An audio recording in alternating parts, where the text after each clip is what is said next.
Well, hello everyone, and welcome to this National Press Foundation Science webinar.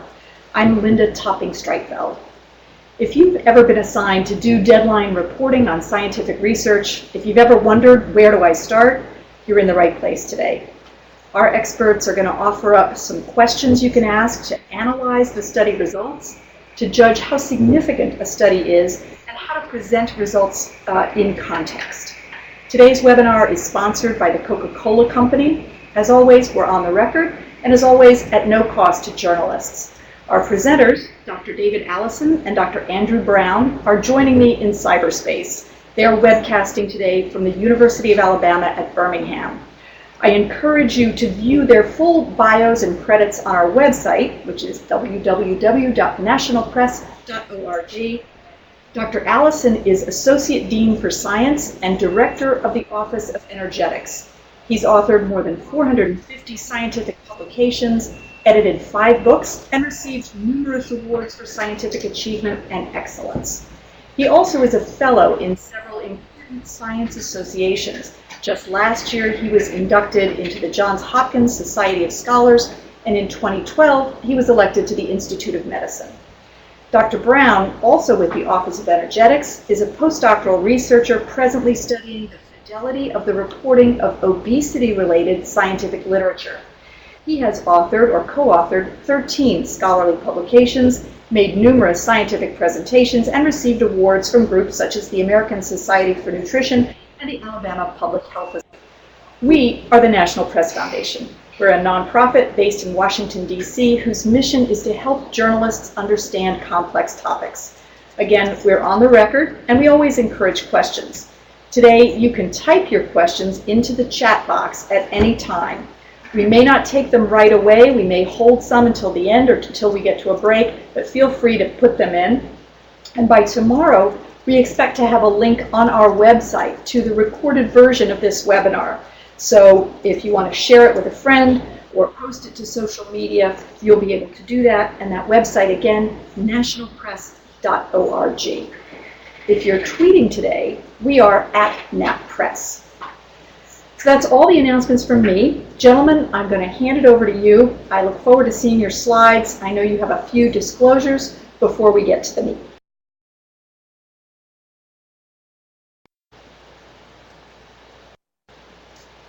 Well, thank you very much. It's really a pleasure to be here with you, and we thank you for the privilege, and we thank the audience for tuning in and being interested in letting us share some ideas. We want to start with a disclosure. I'm not going to read the entire thing, but it's here for you. The slides will be made available. In brief, both Dr. Brown and I have received funding from many organizations. Most of my funding comes through the National Institutes of Health, the National Science Foundation, and other government organizations. We also accept money, and I've accepted money from industry groups as well as the government. I'm a consultant with the Federal Trade Commission, the Food and Drug Administration, the Frontiers Foundation, and so on, but also to many other companies that are for-profit organizations, pharmaceutical companies, food companies, beverage companies. Dr. Brown is supported by intramural funds here at UAB, as well as through an NIH-funded postdoctoral training grant. Our university, the University of Alabama at Birmingham, has received unrestricted gifts and grants from numerous not-for-profit as well as for-profit organizations, including the sponsor of today's meeting, Coca-Cola, and many other food, pharmaceutical, and other companies, some of which have supported our work.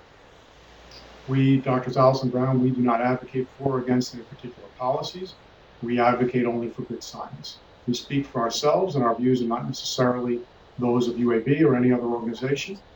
And we have had complete editorial control over the content of this presentation and developed it ourselves. All right, so there we are. You've seen us, and our topic today is tips for high fidelity science reporting. How can we get out the best information to people about science in a way that's faithful and accurate? Let's start with just a few overview considerations. In our remarks, we're going to be primarily coming at this from the point of view of biomedical human studies, because that's our expertise and that's what we're interested in. Obviously, there are other areas. How do we talk about astronomy and so on? But that's not something we'll address. we'll be really looking at how do we talk about issues that relate to human activity, particularly biomedical research, but it could be learning research, educational research, quality of life research, and so on, things that involve human activities. Our comments reflect what we think is important from two scientists' point of view. Our comments may reflect of how we think science should be done and reported, not necessarily how it is always done and reported. And finally, we fully recognize that we are not journalists. We understand that journalists have other pressures and purposes in writing than just translating studies in a vacuum. We try to offer our opinion that journalists can then combine with their knowledge and expertise for hopefully good science reporting. So the outline today is on the screen on this slide, and we're going to talk about a number of things that we think are interesting and important, and we hope you agree. And we'll start with the concept that science communication is important. And I doubt I have to tell any of you watching that there is an interest in science, and science communication is important. But the National Science Foundation, using the Science and Engineering Indicators, has gone through and looked at some of the public interest in selected issues from 2012.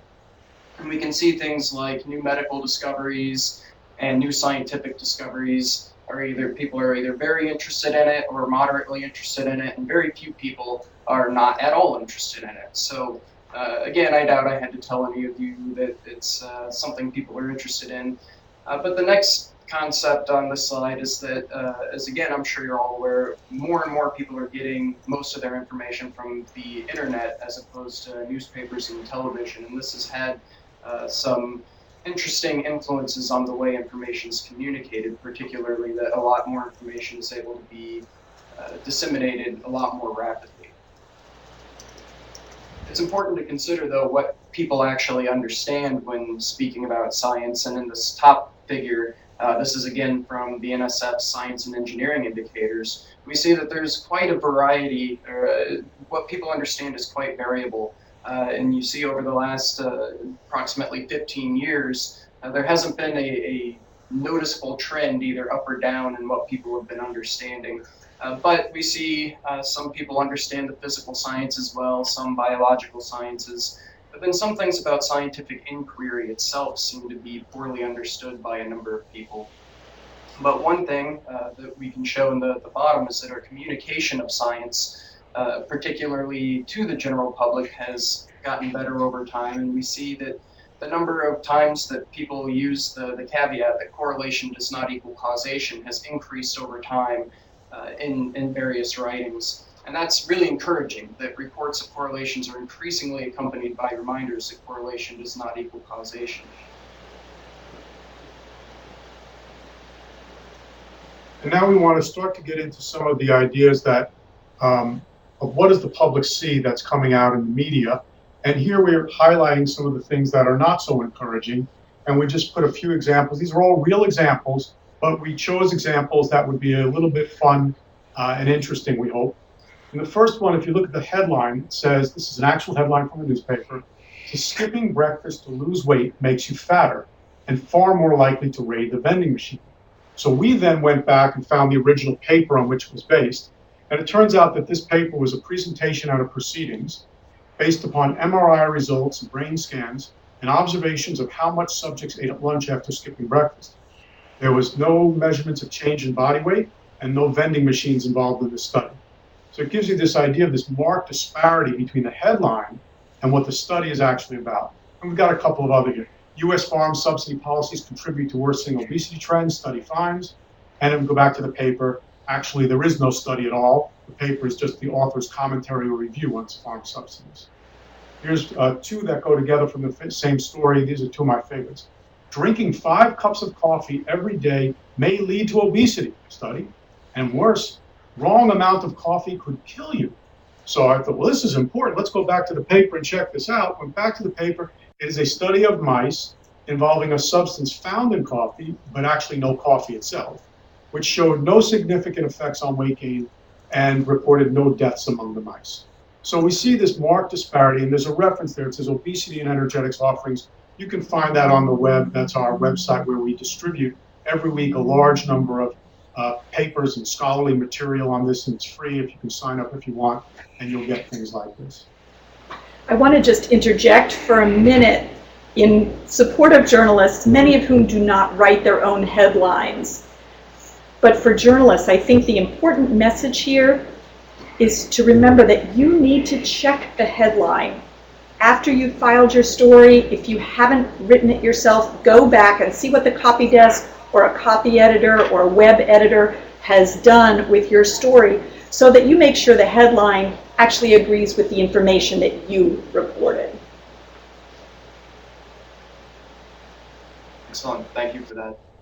So then next we want to talk about some of the fundamental characteristics of science. And we're going to take more or less a 10,000 foot view here and just talk about 4 of the cornerstones of fundamental basics of science. And the first one is the idea of falsifiability, which is the concept that can the assertion be proven false. One thing that always goes back and forth is there determinism or do people have free will? And that's something that's great to talk about in philosophy, but in general that's not something that you can prove true or false. So fascinating topic. Whether it's considered a hard science is another discussion altogether.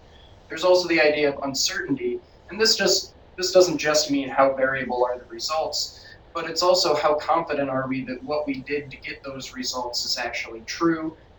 There's other considerations in terms of, and it ties in with skepticism, that are there other alternative explanations, and just in terms of the entire body of science, how much do we know and how much are we sure about it? And one important aspect of that as well is reproducibility.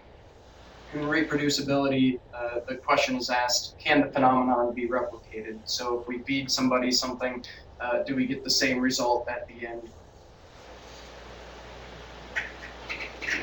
So one of the things we often advise, and this is, I think, true in every area, but we work in the field of obesity, and I think it's especially true in the field of obesity, where there's often a great deal of misinformation, and it's very good to keep an open mind to question even things that may seem obvious. It's good to always ask, how do we know this? Where do the data come from? And that is one of the most valuable questions we can ever suggest you ask.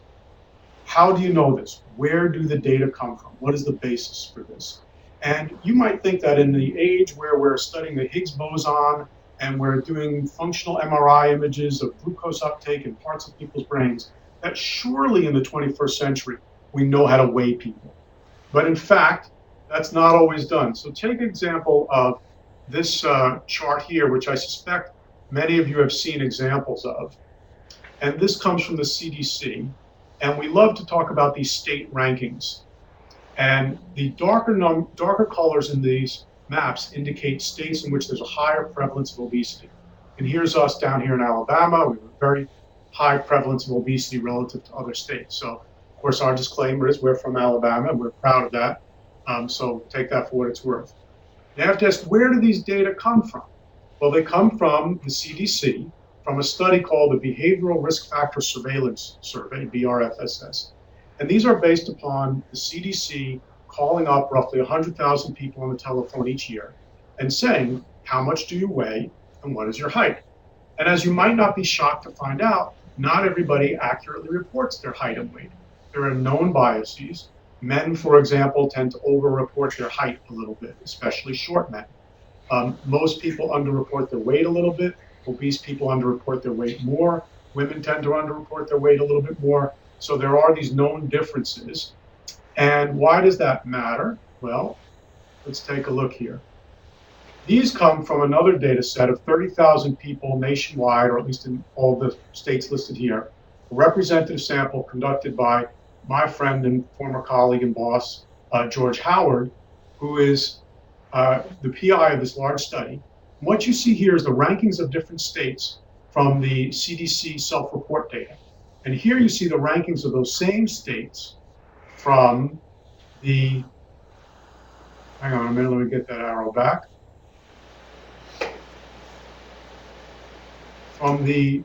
This is from the measured data, and these are from the self-report data. And what you can see is that they're similar, but they're not identical, and there are some marked differences. And of course, we like to highlight the Alabama difference. that although we are the second fattest state in the nation, according to the CDC self-report data, when you actually measure people's heights and weights, it goes down a little bit. The PI of the study is fond of saying perhaps we're more honest down in the South. I don't know if that's true, but it does suggest that we've got to always ask, where do the data come from? And in this case, if it comes from a telephone survey of people's heights and weights, we need to have a little bit of open-mindedness that perhaps it's not everything it appears to be. So always ask, even in the most basic questions, the most simple and obvious things, where do the data come from?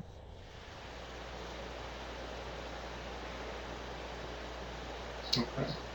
So now we're going to go into a few other details that's important to always ask when thinking about a study. And we've put a few highlights here. And again, we're thinking about this for studies that have to do with human activities, human health, human learning, these sorts of things. First of all, who was studied? And we'll get more into that later, but that who can be which type of people. It can also be, are they people at all, or were they mice or cells or what have you? How many were studied? Was this a large enough study to be generalizable, to be statistically reliable? What is the exposure of actual interest? Are we interested in studying blueberries, or are we interested in studying a subcomponent of blueberries? And then, of course, what was actually studied? Maybe we were interested in blueberries, but we actually studied a subcomponent of blueberries. What is the outcome of interest? Are we interested in learning math in school and different things that help children learn math better or worse? Are we interested in fruit and vegetable consumption, or what? What was actually studied? Again, so what is actually studied, does it match the outcome? If we're interested in math learning, is that what we actually measured, or did we measure participation in math class, which of course is not the same thing? How was the study designed? Was it a design that allows us to infer causation, or a design that only shows correlation, or maybe a design that shows none of those? And Andrew will go into that in more detail. And how long was the study? If the study is 1 day long, that tells us something very different potentially than if we see an integrated effect over many months or even years. So to build on each one of those questions a little bit more, to start with the who or what was studied, we could go, as Dr. Allison said, from in vitro studies where we just look at chemicals or cells in a tube, and those are important to delineate. And then we can move on to rodents, for instance. And in that case, the species is important, the sex of the rodent is important, and the strain is important in terms of what the outcome will end up being. And how detailed you want to be obviously depends on your readership, but certainly the fact that it was a study done in rodents instead of humans is a very important distinction to make. But even within humans, there's important questions about where are these people from? Is it an urban community, a rural community? What continent is it on? And then obviously there's differences between males and females and their responses to any number of things. How old are the people? Are we talking about children, adolescents, the elderly? And then also some interesting issues have been, or some interesting topics have been discovered lately in terms of different ancestries adapting differently to things, which is a really delightful way to see the variability in human beings as adaptive biological systems. So these are just all different types of aspects that could be important to report. And let me try to address one of the questions that's come up. Somebody has asked, can we say more about the meaning of the exposure that was actually studied? And the key here is to distinguish between the exposure of interest, that is, what is this factor that might affect some outcome, versus what we actually study. And hopefully it's either identical or at least as closely as possible, But in many cases it's not, and sometimes they're conflated. For example, many people have drawn conclusions about effects of exercise based upon effects of looking at participation in physical education classes, as though those were the same, when in fact they're clearly not the same. One can participate in a physical education class and get no exercise, and not participate and get a great deal of exercise. So important to separate those things out. All right, let me return now to the slides. How many were studied? Here the key issue is less an absolute number of people, but the precision of our estimates. What you see here on this slide is that as you go from the top of this y-axis to the bottom. What we have here is studies with very little variability and studies with more variability. In general, these will be the smaller studies. They will have more variability. And these will be the larger studies. They will have less variability in their estimates. The more subjects we include in a study, the more precise our estimates are. This is important because we need to give readers a sense of the reliability, precision, or confidence of our statistics. Often that's expressed as a confidence interval, and we simply look at it and say, well, our estimate is this. We might say, for example, that people of this group are 2 inches taller than people of that group, but are we sure it's exactly 2 inches? Maybe it's 1.9 inches to 2.1, or maybe it's 1 inch to 3 inches, or maybe it's -3 inches to +5 inches. All of those things are possibilities, and they give a very different sense of how much we really know. So we always want to convey to people a sense of confidence and a sense of precision. And that's why you've seen recently the media has really done a beautiful job with this, with survey results. Survey results now are routinely including a sort of plus-minus confidence interval, so to speak. And it's that kind of precision which comes out of sample size considerations that we're advocating always be conveyed. And to address one of the questions we have, I think this might actually be a good slide for this as well. Something that not just journalists, but even a lot of scientists miss are some of these points that you see out here will often get a lot of attention. And what we see are some of these effect sizes that are pretty large, which means that it's, in this case it says 4, which is kind of arbitrary. But if we say that this is 4 times more likely that something occurs, that could sound like a really big effect, when in reality, it's just one of these studies, and Dr. Allison will go into this a little bit more later, but this one is probably an outlier. And so this is something to consider, that when you see this new shocking evidence, that we need to put it in context. And like I said, Dr. Allison will be covering that a little more later. Going back to the idea of the exposure of interest versus the exposure investigated, I think he did a great job describing that the exposure is a reported causal factor that we hope will explain an effect. And I just put a couple examples up on the screen. One of them, for instance, if somebody was doing a study looking at occupational heavy metal exposure, what they might measure is the amount of heavy metals that have accumulated in toenails and hair. But unfortunately, people could actually be getting heavy metals from other sources, whether it be lead paint in a house. And so although we do have an indication of how much heavy metal exposure somebody has, we can't necessarily say that it's all because of occupational heavy metal exposure. And you can have similar things if you're trying to measure dietary intake, and instead of measuring how much people eat, we ask them. Same with physical activity energy expenditure. Instead of measuring how much energy is expended, we might just see how far and how fast they went. And similarly, if we want to know how stressed people are, sometimes we'll just, for instance, measure a hormone like cortisol. Another important consideration about exposure is how much of the exposure did the sample experience.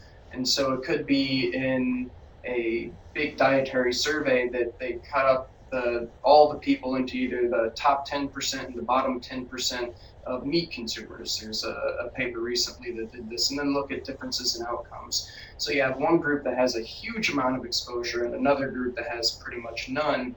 And those are important to consider regarding the general population. How much does the normal person usually eat? And similarly, if you're doing an animal study, if you dose them with 10 times the expected amount that a human would receive, it's important to look at some of the mechanisms, but you also have to ask, okay, is this what people would actually normally experience with regard to this compound? And so again, just as with the exposure, we need to ask, was it really the exposure of interest or something related? It's the same thing with the outcome of interest. It's not uncommon for us to do studies in science where we look at some intermediary endpoint because it is expensive or very time-consuming to wait long enough to get the ultimate endpoint we're interested in. But we make a speculative leap from the intermediary endpoint to the outcome. So, for example, we may study the effects of something on blood cholesterol levels, and from there go ahead and say, aha, this means we're going to promote more or less cardiovascular disease. Well, it may mean that, but that's in fact a speculative leap. It doesn't mean it shouldn't be pointed out. It doesn't mean we shouldn't say to the reader or the listener of a story, this lowered or raised blood cholesterol, and therefore it may lower or raise the probability of heart disease, but we should point out that that's speculative. All we really know is there was an effect on cholesterol. And similarly, we may look at cancer antigen and make a speculation about ovarian cancer. We may look at self-reported ancestry and make a speculation about migration patterns of population, cortisol and stress, and so on. But we always need to be careful to not overextend the inference to think simply because we've shown an effect on an intermediary endpoint that we will necessarily see an effect on a later endpoint. And this has been shown many times where we see, for example, it may be that a drug which reduces arrhythmias and arrhythmias are believed to increase heart attacks. We therefore think the drug will decrease heart attacks. And in fact, the drug may not decrease heart attacks, even though it decreases arrhythmias. So we've always got to ask, was the outcome measured actually the outcome of interest, and not make that presumption? So there's a question up about correlation and causation right now. And hopefully walking through the study design slide, as well as another slide that's coming up later, will hopefully answer some of that question. But if not, please remind us at the end to return to the idea of correlation does not equal causation sometimes results in audiences completely dismissing research. So I wanted to present this hierarchy slide. There's a number of different hierarchies of evidence. And in this case, this is just one example of the way that it's been structured, but so it's not the final say. And at the bottom of it is things like ideas, editorials, and opinions, and these are interesting speculations, but generally it's not evidence. It's thoughts, there's no scientific investigation involved. When we go up to the next levels, we have some very interesting work that's important, for instance, for some of the mechanisms. Animal research, you get some of the mechanisms in whole animals, but if we're talking about making inferences on humans, neither of these actually include humans, so we have to consider that caveat.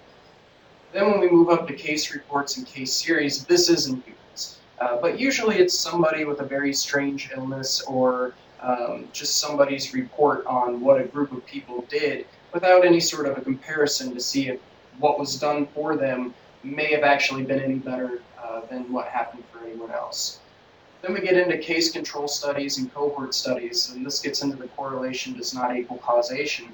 But what you get in these situations is more of an ability to look to see did an exposure occur before the negative outcome of interest, or even a positive outcome of interest. And so you're able to start getting some of the temporality, some of the dose responses. But truly the gold standard for most of what we do, particularly in human work, is the randomized controlled study. And in RCT, the randomized controlled study, we take a group of people and put them on one treatment, take another group of people and put them on a different treatment. So this is often how pharmaceuticals, for instance, are tested. And so in that way, you can actually find causation between the two.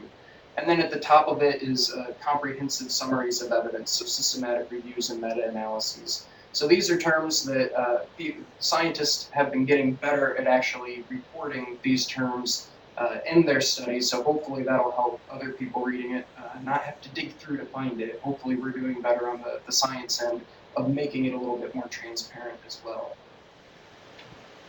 That's good, and I just want to interject quickly. I see there's a great discussion happening in the comment box among journalists who are struggling with this idea of how to report things accurately but still keep their editors interested, keep their readers interested.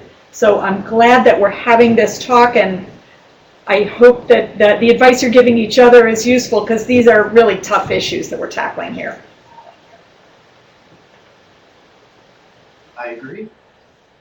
So again, yeah, if there's anything we can answer regarding that later, we would be very much happy to join that conversation.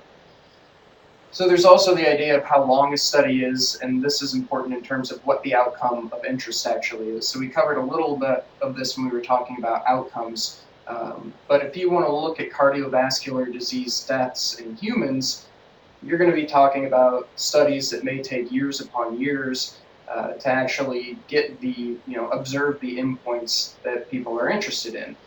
And so that's why people will use things like animal models, or they will use some of the surrogate endpoints like blood cholesterol. But even then, if we're talking about longevity studies, for instance, if you look at the figure on the left, we have lifespans from everything from the housefly at 17 days up to a human at 120 years. Dr. Allison was just talking about the longest lived woman was Jean Clément, who lived to be 123 years in France. She was fond of having told people that she smoked, ate dark chocolate, and drank red wine every day her entire life.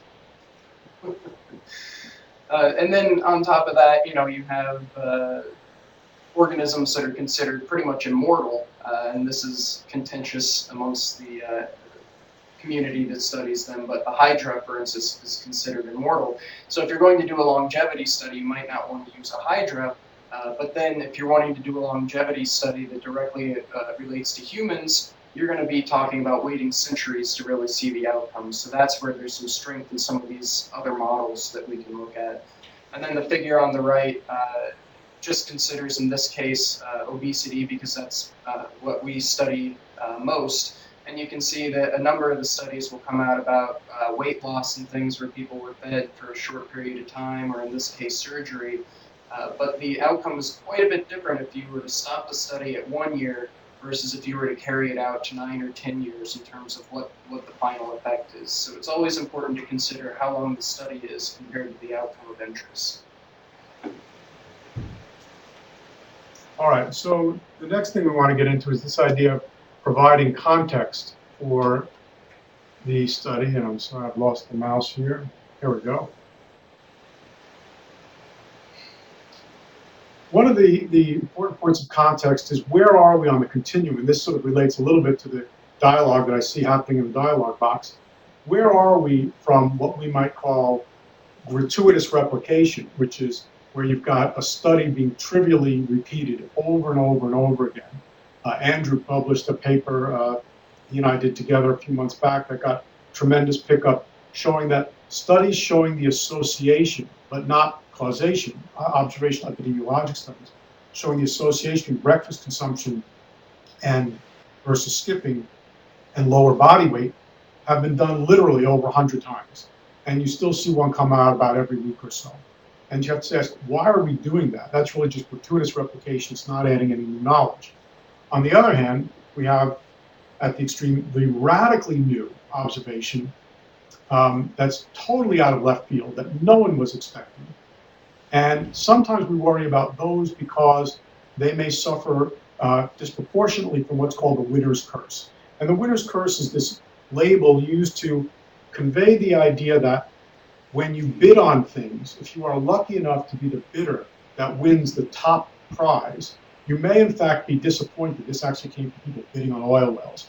You may be disappointed because your top prize after you get it may not be quite as good as you thought it was initially.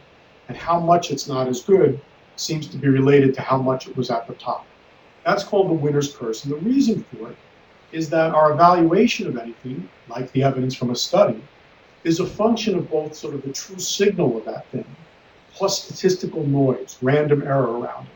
And that means that those things that look really good at first blush at a surprising level may in fact be artificially inflated due to having been picked for something with a big amount of random error.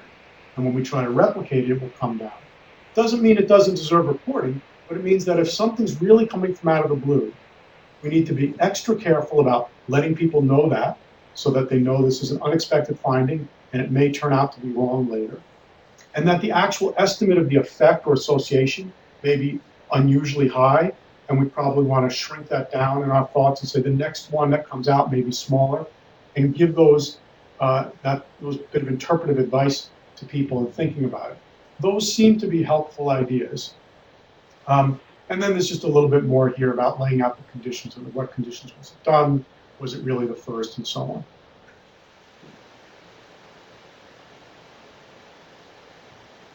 So we wanted to give an example of exaggeration as well, which kind of undermines the ability to put science into perspective.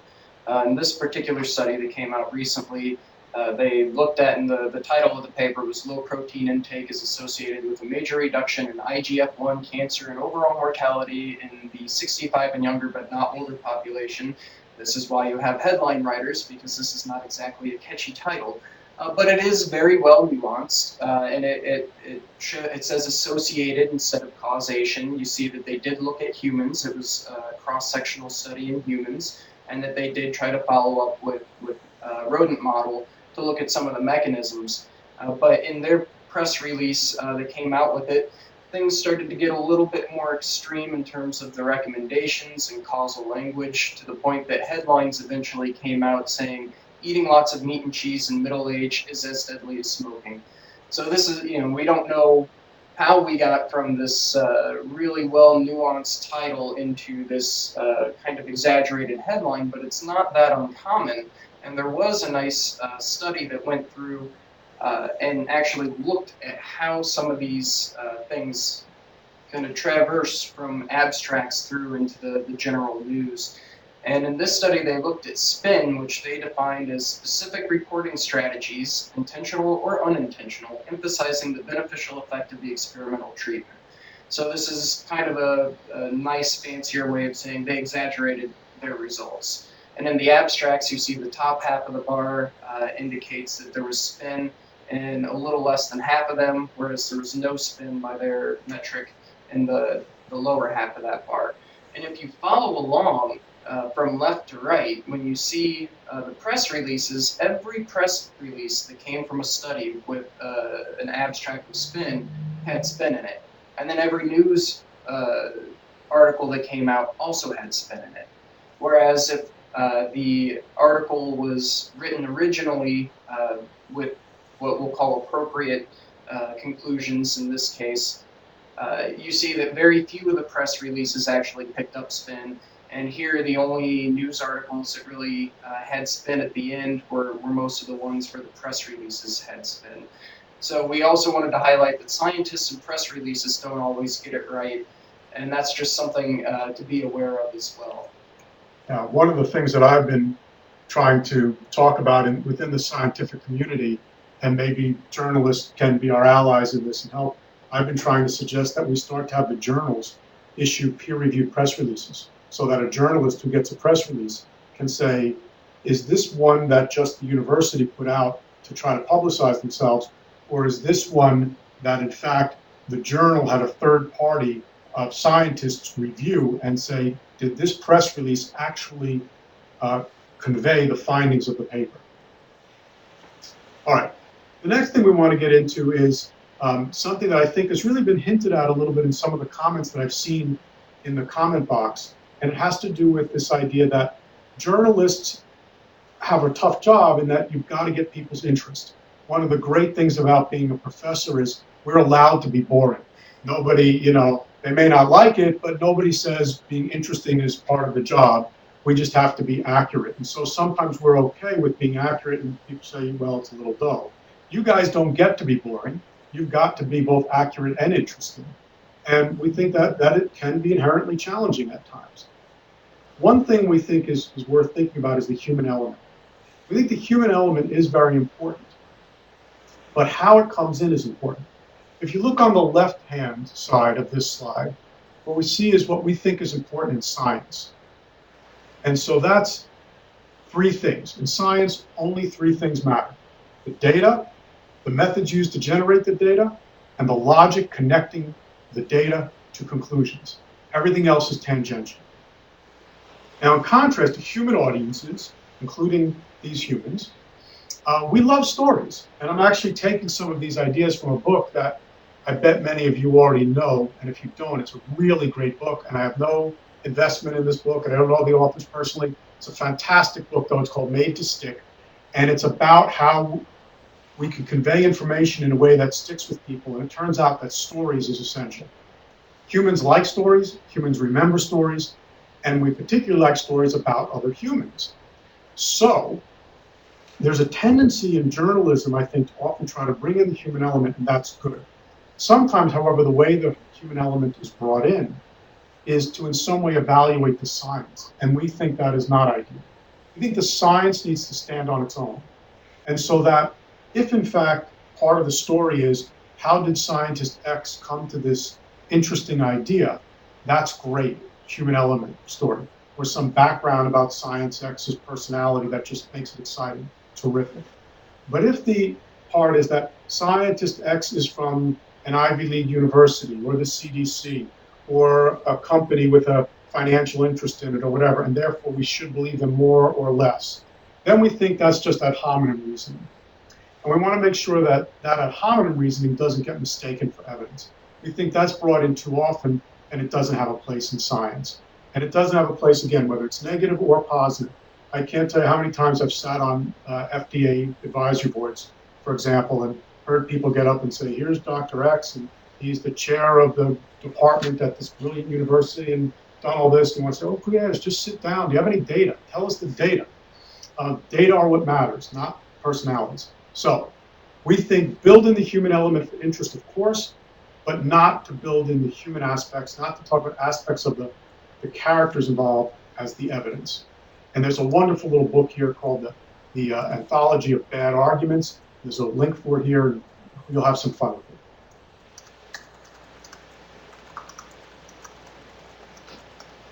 We also want to get into talking about some positive things. We've been critical of some things, and I've seen the word cynicism floating through some of the list in the dialogue box. And clearly, there are some reasons to be cynical, and clearly not everything is what we wish it to be, but we also want to point out that there are some good things out there. And one terrific source, both for good information and also for good examples of style of reporting in a way that's for the general public, but that really makes things clear and sticks to the science, is from the National Health Service of the UK. And what we see here, this is just one example we've chosen to include. This happens to be about claims of an anti-aging pill, which may be premature. And the National Health Service has many of these topics up, and they always go through. They start with a little introduction, explaining what it's about, and say, well, where did the story come from? What kind of research was involved? What did the research involve? What were the basic results? How did the researchers interpret it, and conclusions? And I think you may really enjoy this website and get some good information from it.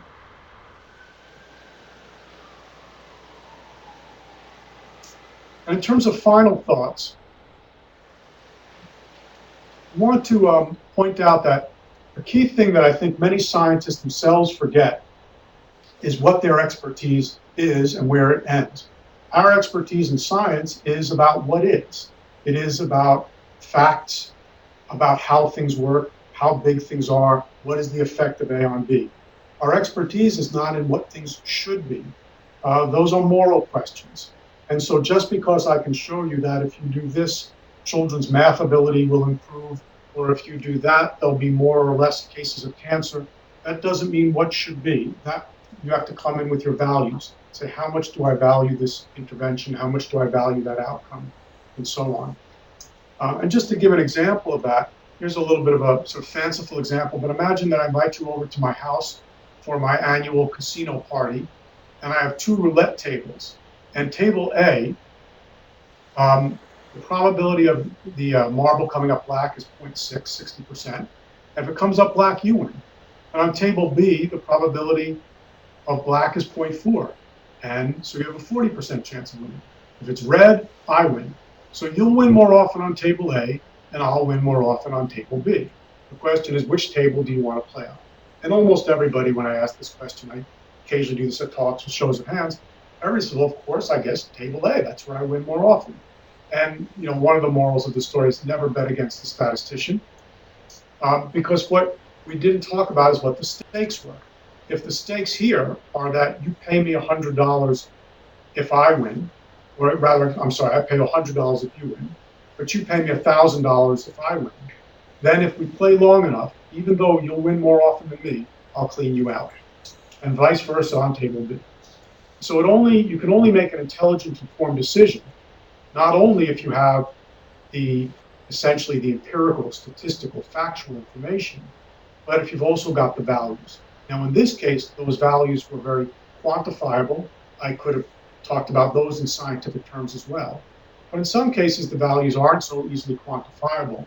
And so they may involve values of how much do you value treating everyone equally versus how much do you value investing in those who can benefit the most.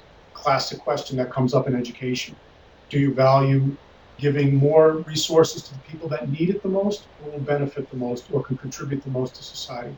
These are value questions. Science can't directly answer them. We can only say what will happen. So very important when somebody says to you, we should do my treatment because it will have this effect. I always have to say, well, that's in a vacuum. What are the other effects of that treatment? How does it accord with our values, with our moral decisions, our moral sensibilities? And that, in fact, is not the realm of science, and everybody's entitled to their own views on that, and scientists are not experts. We also want to point out some resources for you. I won't read them all to you. They're fairly obvious.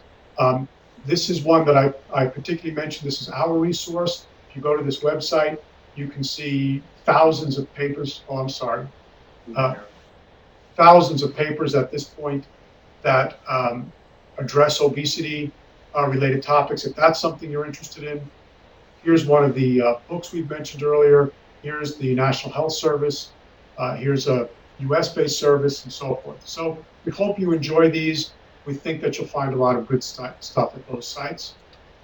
And lastly, we'd like to end with the words of Jean-Jacques Rousseau, who said, "Let us take this path through the woods." And I will point out that these woods that you're seeing here, the photographs were taken by Dr. Michelle Bohan Brown, who is Dr. Andrew Brown's wife, while we were on a hike together through these woods.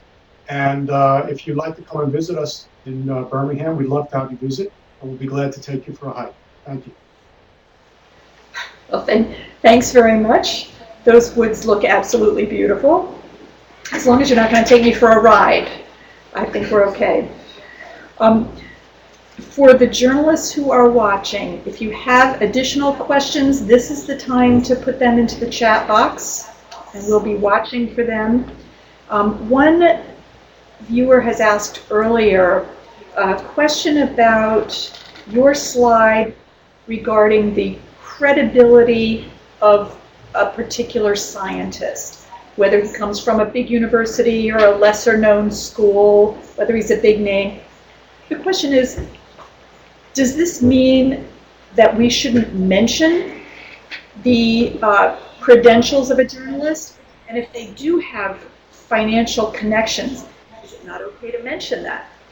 As a journalist and a former editor, I would say, yes, it's absolutely okay to talk about potential conflicts of a scientist. And generally speaking, those are listed in the article itself. So it should be obvious, it shouldn't be anything hidden. Did you all have a comment on that? Yeah, I think that we would agree that transparency is essential. It is the current zeitgeist of our field. We endorse that. As you saw, we had our disclosure at the beginning. Happy to disclose any of these things, and we think most scientists are. We think the public wants to know that, and therefore we think it's worthy of mentioning it. We always put those, and all scientists are encouraged and in most cases required to put those kinds of disclosures in the actual paper they publish. But we think that trying to then draw a conclusion about the question at hand on the basis of any characteristic of the scientist, which includes his funding or her funding, but also which includes which university they're from, whether they're old or young, whether they published 500 papers or 0 papers, that's not science. Science is about the data and the evidence. So sure, let's put that out. That's fine. You introduced us. We were glad to be told that I'm a professor and that we're from this university, and I'm proud of that. But that doesn't make me right or wrong. If I claim that such and such, that A causes B, I think what you need to ask is, Dr. Allison, what is your evidence that A causes B? And get into that evidence, because that's the only thing that matters. Good. We have another question about risk. a very difficult topic for journalists. The question is, can you comment on the reporting of risk and how risk as a concept is used and misused in advocacy? Yes, let me start with that, and then I'm going to turn over to Andrew because I think he's going to make some more comments about relative versus absolute risk. We know that the average person has trouble with risk. Scientists have trouble with risk. You may be aware of something called the Monty Hall problem, and I don't have time to tell you about the whole thing now, but if you're not familiar with the Monty Hall problem and you want to have some fun, just go out and Google it. You'll easily find it. And it is a statistical problem involving simple probabilities you can do on the back of an envelope that PhD mathematicians have gotten wrong in published work in scientific journals because it's so counterintuitive. So risk and probability are very counterintuitive for many people. We've seen in our own research that the general public often doesn't understand it. Peter Sandman from Philadelphia has written about this extensively, shown that for most people in the general public, risk really means two things. Unlike for the statistician, for whom risk really means probability, the long-range frequency that something occurs. For the general public, risk is a combination of frequency and outrage. And so something is riskier if it's associated with more feeling of emotional outrage. And so it makes it difficult to communicate and convey risky ideas. Therefore, we have to be very careful with the numerical information. Let me kick it over to Andrew to talk about that a little. Well, the question in particular was in the context of nuclear power, and I think that does go right along with what Dr. Allison was saying in terms of you see a lot with, I would say nuclear power is a great example where you could set up a number of situations where, and I don't know the data on this, but we could say that nuclear power has a much lower chance of injuring a person.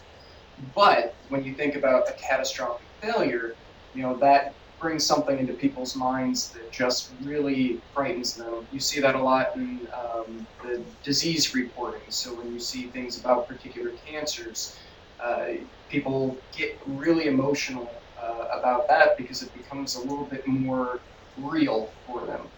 And some of that comes in with the way that the numbers are reported. And so there is a relative risk versus an absolute risk as well. And so if you think about something, we'll say an exposure causes somebody to be twice as likely to get a particular cancer. So if you do something that's, you're twice as likely to get this horrible disease. Well, when you look, it could be 1 in a million people get it. So now you've talked about your chances being 1 in a million to 2 in a million. So when you talk about how the data are represented, that can make a big difference as well. And it takes some fine reading, even from the journal articles that are put out, because the different researchers may have a different audience that they're looking at. They could be looking at an audience that really is interested in these rare diseases and wants to see them go down. And so that twofold estimate might be what they want. On the other hand, you could be talking about somebody from public health that may hopefully want to see the entire percentage go down in terms of total risk in the population. So numbers, there's always the line of there's lies, damn lies, and statistics. I always say it's lies, damn lies, and misuses of statistics. The numbers are what they are. It's just how people tend to use them. Let me address Charles' question. Charles, Let me come for 1 minute here. The topic of risk is really complicated, and I would refer you to our website where we have a previous webinar that's devoted solely to understanding risk. I believe it was Dr. Rebecca Golden, and you'll find it if you search on our website, and I highly recommend it as a resource. And I want to move on and get to other questions that have been asked. Rosalie is asking, again, how do you manage that gatekeeper function? Are there some specific bottom lines that you should be looking for in terms of what studies you actually cover? As a journalist, I would say it's tough to draw those bottom lines because you have to look individually at each study. I think it's really important if you are going to report on a study with, for example, a very small sample size, that you make that very clear in your reporting. You make sure that you indicate this study had a very small sample size, the confidence interval may be very large or small, and make that clear to your audience. Yeah, I would say, going back to the slide Dr. Allison covered on the winner's curse versus gratuitous replication, I don't think you can come up with a specific sample size as an inclusion or exclusion for what you should cover.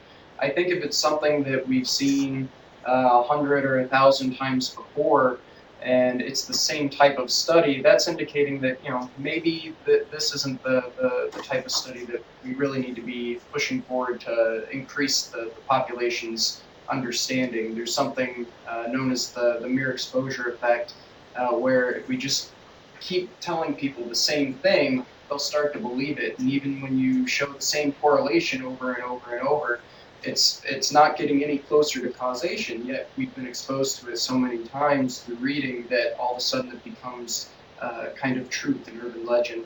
So it's really about, and that's why we tried to say, if possible, consider where it fits into a body of knowledge. And that might be difficult for a journalist to know, and that's difficult for a lot of scientists to know when it gets outside of some of our more narrow fields. And that's where trying to find a good, more or less independent source to ask about the science itself, where it fits, can be a useful addition to the story, in my opinion.